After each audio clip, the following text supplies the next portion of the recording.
Supermassive black holes with masses larger than 1 million solar masses are found at the centres of most galaxies. But what effect do these black holes have on the galaxies themselves? Do the properties of the host galaxy affect its central black hole? These questions are important areas of an active study in the field of black hole feedback, a forefront area for black hole physics today. Let's look again at Sagittarius A star, black hole at the centre of our own galaxy, the Milky Way. Sag A star has a mass of 4 million times the mass of our Sun. Although this seems impressively large, it is small where compared to the total mass of the entire Milky Way galaxy. Sag A star weighs 4 million times the mass of our Sun. But the Milky Way weighs close to 1 trillion solar masses. Therefore, our galaxy is 1 million times heavier than the black hole at its centre. Sag A star contributes only a tiny amount of the total mass of the galaxy. Similarly, the size of the black hole, Sag A star, is also tiny compared to the size of the galaxy. The radius of Sag A star's event horizon extends about 12 million kilometres, which in itself is almost 30 times larger than the distance between the Moon and the Earth. A reasonable size. However, the event horizon is much smaller than the distance between the Earth and the Sun, which is around 150 million kilometres. The black hole's accretion disk is larger, but it's still less than a light year across. In contrast, the Milky Way galaxy is huge, with a diameter of more than 100,000 light years. To give you a sense of the astronomical size scale, if Sag A star's accretion disk was shrunk down to the size of a penny, our galaxy would still be as big as the Earth. Supermassive black holes living in the centres of other galaxies also have relatively tiny masses and sizes compared to their host galaxies. For instance, the galaxy M87 has a supermassive black hole with a mass of 3 billion solar masses. The mass of its host galaxy, M87, is more than 2 trillion solar masses, which is more than 1,000 times larger than the central black hole's mass. This suggests that the overall impact of a supermassive black hole on its host galaxy should be quite small. The funny thing is, this doesn't seem to be the case. In the 1990s, astronomers measured the masses of many supermassive black holes, along with the mass of their host galaxies. They found a strong correlation between the black hole's mass and the galaxy's mass. Essentially, they found that larger mass galaxies have larger mass black holes at their centres.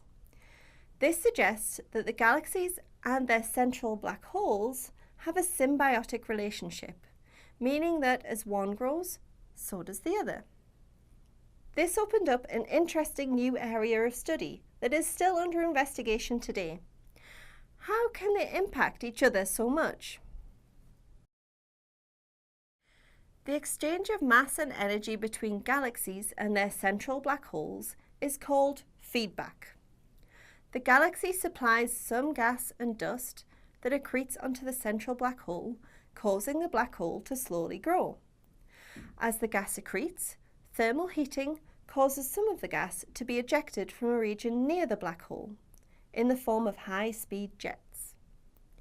These jets can extend thousands of light years, which heats up the gas and dust in the central parts of the galaxy. So although the galaxy is feeding the black hole throws some of the gas back out at high speeds that feeds back into the galaxy. The outflowing gas can affect the galaxy in two ways.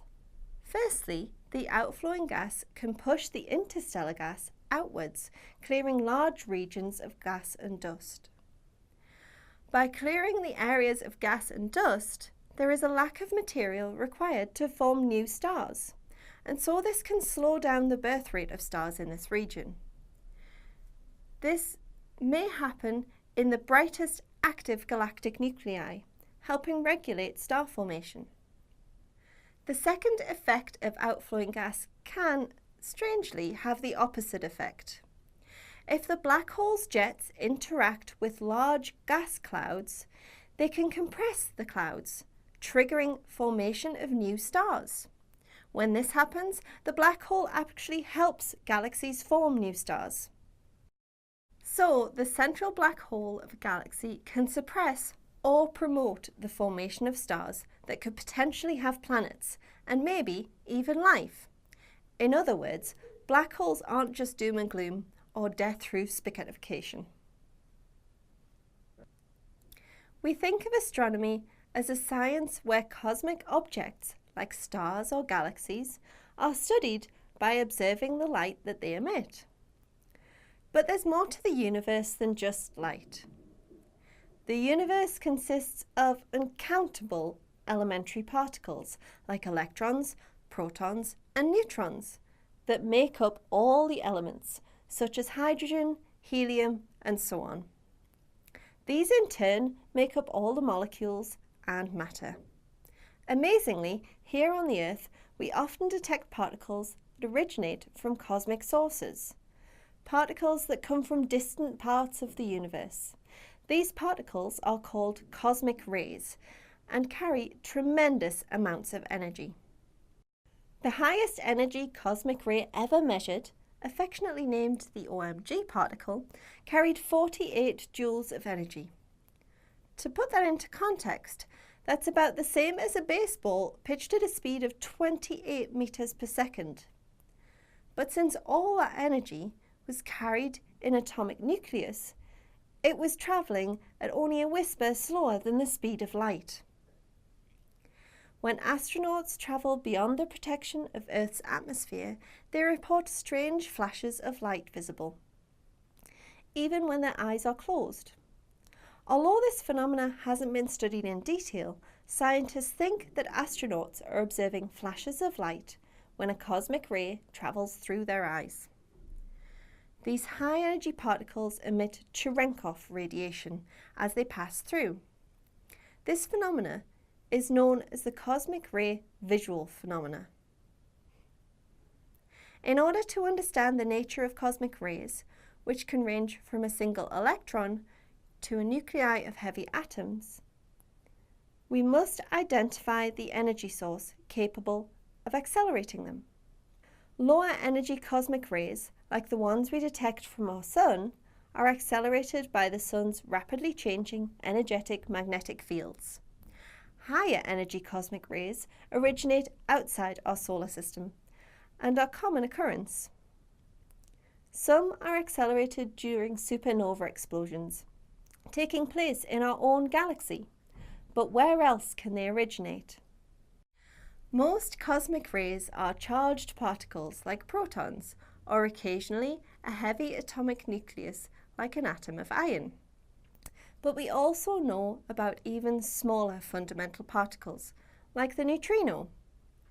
We've already seen that neutrinos, which are uncharged particles with tiny masses, can travel incredible distances without being stopped by interactions with other types of matter. This makes neutrinos almost impossible to detect, since it's extremely rare for them to participate in particle interactions. This is why neutrino observatories are some of the most specialized detectors on the planet. Neutrino detectors regularly see neutrinos created in the Sun's core.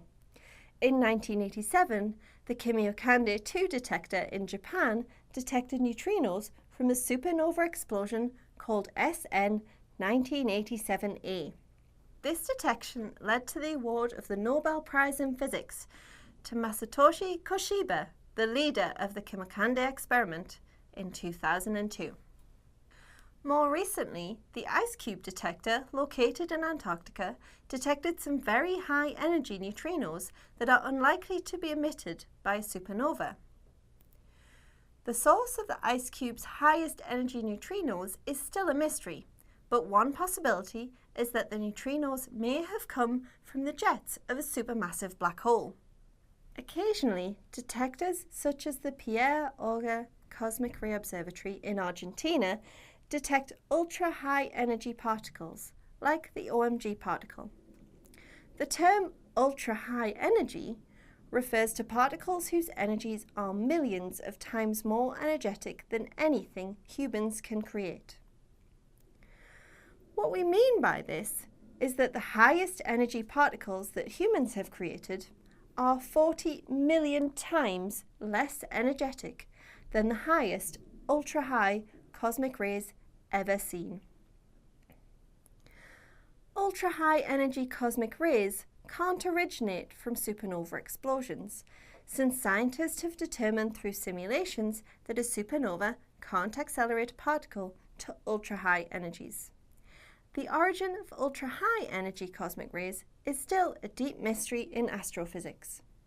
We do know that the highest energy cosmic rays almost certainly originate from sources vast distances beyond our galaxy.